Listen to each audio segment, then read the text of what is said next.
എന്നാ പിന്നെ അങ്ങോട്ട് തുടങ്ങല്ലേ. ഈ ആഴ്ച 7ന്റെ പണി കിട്ടിയിരിക്കുന്നത് Jishan. Welcome to 9 Cut. Thank you. എന്തൊക്കെയായിരുന്നു? എന്തായിരുന്നു, എങ്ങനെ ഉണ്ടായിരുന്നു ബിഗ് ബോസ് ഹൗസ്? അത് ഒരു പ്രത്യേക അനുഭവം തന്നെ. നമ്മൾ വെയിറ്റ് ചെയ്ത് ഇരുന്ന് കയറുന്ന ഗ്യാദർ ചെയ്തുകൊണ്ട് എല്ലാ എനർജി ഒരു ദിവസം ഇവിടെ നിർത്തിയ പോലെ സത്യം. ഇങ്ങനെ മിണ്ടാൻ പറ്റാതെ നിൽക്കുന്നതിന് ഞങ്ങളുടെ നാട്ടിൽ എന്താ പറയാന്നറിയോ? അണ്ണാക്കിലെ പിരിവെട്ടി. ആദ്യമായിട്ട് കിട്ടിയ നോമിനേഷനാണിത്. അപ്പൊ എന്താ ജനങ്ങള് വെയിറ്റ് ചെയ്യായിരുന്നു എന്ന് തോന്നുന്നു ജിഷിന് ആദ്യത്തെ നോമിനേഷൻ. രാവിലെ മുതൽ ഒരു ചെറിയ നെഗറ്റീവ് അടിക്കുന്നുണ്ടായിരുന്നു. എന്തോ ഒരു സംതിങ് റോങ്. അങ്ങനെ വരാൻ വഴിയില്ലല്ലോ. പക്ഷെ അങ്ങനെ വന്നല്ലോ. ഞാൻ മോശമായി കളിച്ചുകൊണ്ടല്ല ഞാൻ പുറത്തായത്. അവരെന്നേക്കാൾ ഒരു പടി മുകളിൽ കളിച്ചുകൊണ്ടായിരിക്കും തീർച്ചയായും. എനിക്ക് മടുത്തടാ, ഞാൻ എന്റെ ജീവൻ കൊടുക്കാൻ പോകും. അതിൽ എനിക്ക് വലിയ പരാതി ഒന്നുമില്ല. ഒരു കുഴപ്പമായിട്ട് എനിക്ക് പേഴ്സണലി പ്രേക്ഷക തോന്നിയത് ആദ്യത്തെ ആഴ്ച നല്ല വെറുപ്പിക്കലായിരുന്നു. അങ്ങനെ സംഭവിക്കില്ല. സംഭവിക്കും. അപ്പൊ അതുകൊണ്ടാണോ ഞാൻ എന്റെ ചോദ്യം ഇതാണോ, അതുകൊണ്ടാണോ നിങ്ങൾ കേറിയ സ്പീഡിൽ 5 പേര് പുറത്തിറങ്ങിക്കൊണ്ടിരിക്കുന്നത്? വല്ലാത്ത തലവേദന, ഞാനൊന്ന് കിടക്കട്ടെ. ജിഷൻ, ഞാൻ ഇങ്ങനെ നോക്കുമ്പോ ജിഷൻ എപ്പോഴും കിച്ചണിലാണ്, എപ്പോഴും കിച്ചണിലാണ്.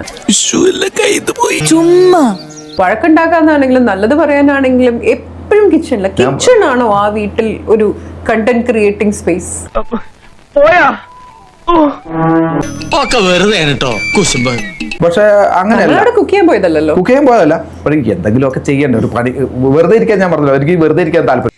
ഞാൻ കുറച്ച് ഓവറായില്ലേ? പക്ഷെ ഞാൻ നോക്കുമ്പോ വെറുതെ ഞാനല്ല, നമ്മളിങ്ങനെ എവിടെ എല്ലായിടത്തും കാണുമ്പോഴത്തേക്കും എവിടെ പോകുമ്പോഴും എപ്പോ പോകുമ്പോഴും കിച്ചണിലിരിക്കുന്നു.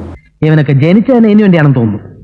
പാമ്പ് കടിച്ചവന്റെ തലയിൽ തേങ്ങ വീണെന്ന് പറഞ്ഞു, ഇടിവെട്ടിവന്റെ തലയെ പാമ്പ് കടിച്ചെന്ന് പറയടേ. ഉണ്ടാക്കുന്നതും കിച്ചണില്, നല്ലതുണ്ടാക്കുന്നതും കിച്ചണില്, എല്ലാം കിച്ചൺ സെൻട്രിക് ആയിട്ടൊരു ഗെയിം ആയിപ്പോയി.